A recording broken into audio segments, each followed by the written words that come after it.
안녕하세요. 안간사의 슬기로운 묵상생활 레위기 16장 11절에서 22절입니다.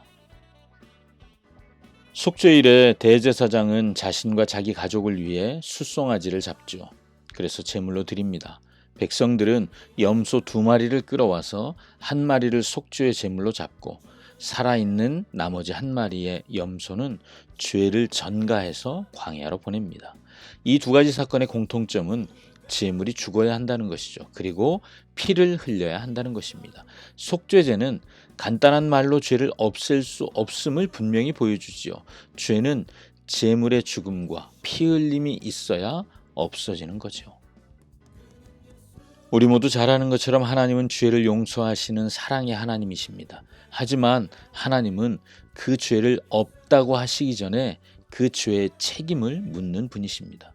내가 죽음으로 감당할 수 없었죠. 그래서 하나님은 제물이 내 대신 나를 위해 죽게 하시고 그 제물의 피를 통해 속죄가 이루어짐을 분명히 가르치십니다.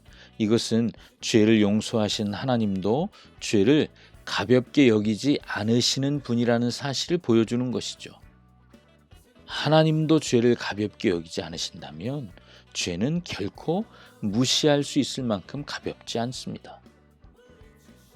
저는 묵상을 마무리하며 주님 앞에 기도의 자리로 나아가 봅니다.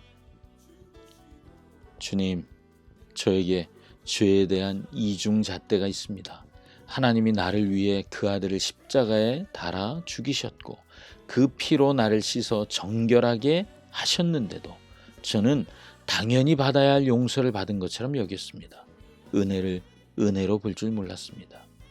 다른 사람을 향해서는 그렇게 단호하게 비난하고 정죄하면서도 저에게 임한 은혜는 은혜로 볼 줄 몰랐습니다.